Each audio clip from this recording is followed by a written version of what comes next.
Howdy folks, welcome to the channel. I've got a gift request from George Montejano. So George, thank you for this gift, my friend. And this, I'm kind of smiling because every so often there's an unusual coincidence on the channel. And this is today's one. Well, first off, it's a gift request. So George, thank you for this gift. And George requested that I do George Strait, If I Know Me. So we've got a George combination. Coming up in the next reaction, George Woodruff had made a gift for me to do a documentary series of George Jones. So there was another George combination, but for a different artist. Anyway, and they're going to be back to back. So anyway, and George Montejano, GM, said that this song may have saved his own relationship or something to that effect. So let's find out what this one's about.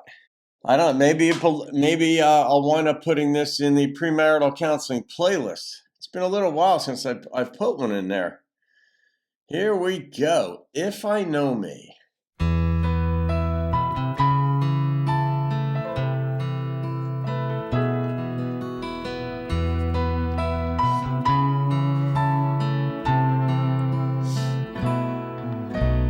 We both said some things I know we never meant, and when I slammed the door tonight, you wondered where I went.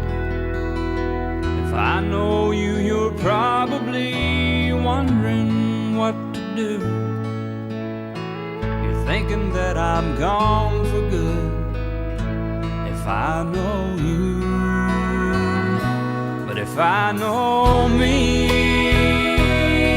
I'll turn this car around. I won't get halfway through town and I'll be sorry. I'll stop and call, and you'll say you're sorry too, and I'll come running back to you if I know me.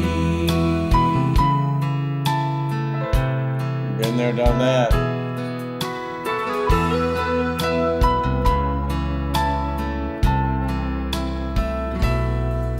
Sometimes I got a comment here too on human nature. There's something that works very well for the human psyche, and it might have been yours, George, as well, in this regard, that you hear a song like this and you find out that, well, you're not the only one who you might be thinking is acting like a jackass, or your wife, husband, girlfriend, fiance, whomever is not the only one acting like a jackass. Like, it's kind of common, and you say, all right, we're all vulnerable to this. It's like getting a cold.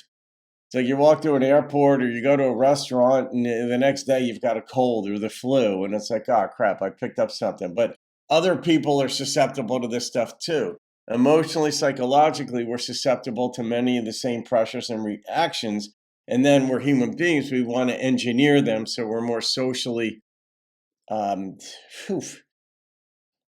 acceptable. We engineer things. We do. We try to make things what we consider to be better. And without going into philosophical notions of things, it does feel good to know that you're not the only one who behaves a certain way. This kind of crowd can actually walk you back and say, all right, others have had this.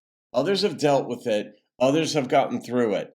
And it's encouraging. And I think that's partly what you meant, George, when you said that this had gotten you through some kind of relationship. I think that's what you said in the request. I lose my head, say things to break your heart, forgetting if I lost your love, it would tear my world apart. If I know you, you didn't mean one single thing you said. Truth be known, you're dying, crying, lying there in bed. Nice. But if I know me, I'll turn this car around. I won't get halfway through town and I'll be sorry. I'll stop and call, and you'll say you're sorry too, and I'll come running back to you if I know me. If I know me. Communication. I know me. She might be thinking the same thing too. You don't know. Like, there's got to be, in some ways, like a softening of the heart to be able to work through things, or like you both apologize. I'm sorry, this kind of thing. That's really important. But communication is so important.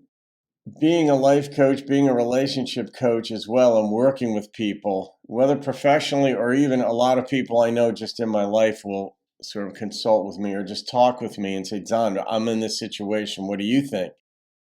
And so I hear a lot of things and I have a lot of compassion for people, but I also like to analyze things and see like what leads to what. When you don't communicate properly, or when you keep repeating the same things that may be wrong in a relationship, it keeps grating. And I can't relate to intentionally hurting another person, but like we all, yeah, we get emotional. Let's put it that way. Everybody gets emotional. Some people are incredibly stoic, but they don't get into real good relationships either. You know, you want passion. There's like a fine line between being boring and being not a fine. I mean, there's a big gap between being boring and being uber passionate and just hyper. And then you want to kind of work it so it's in the middle. Saying mean things, that part I don't understand. Like, you can get loud in a relationship. Most people do at some point because, generally speaking, it's when you're tired. That's my experience in life, not just for me, but for other folks. When you look at their lives, people with children, and jobs and the pressures of a mortgage or rent and raising the kids, feeding the kids, and pleasing your boss and trying to please your wife, trying to please your husband, trying to keep everything going. And generally, that's when things can be said. Now, in this relationship, I don't think there were kids. There's no mention of kids in this one, George. And so I'm just going to guess that this was straightforward boyfriend, girlfriend.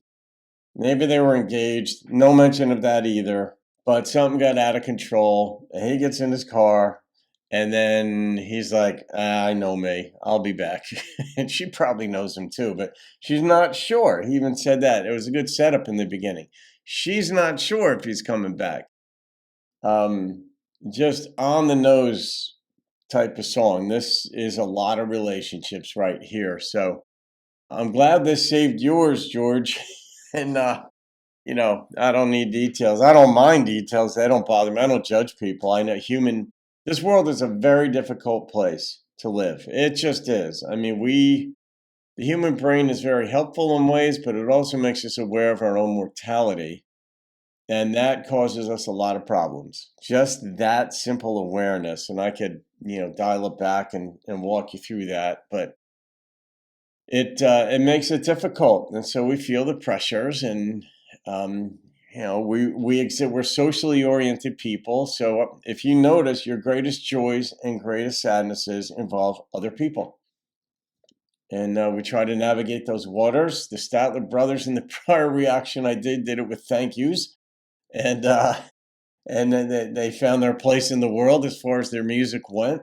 But it's a challenge for us. Life was a challenge for them. I guarantee it. They lost their cools too in their relationships, as did the women they were married to. It's just the way it goes. So as to the song, I love the instrumentation, the way it supported George. And I love the way he sang this too. He sang it with a gentleness. He sang it with a masculinity, no question about it. But like sort of like a masculine tenderness. And that was really well done. So I'm going to rate this. And the number that struck me on this one was a 9.3. I think that's the second one. I think I gave the Statlers a 9.3, and this was a 9.3 also. So we're on a roll here, people, in the new year. All right, guys. Hope you enjoyed that. George Montejano, thank you very much for this one. Have a great day, folks. I'll see you on another video and keep rocking the country. If I know you, you're probably wondering what to do.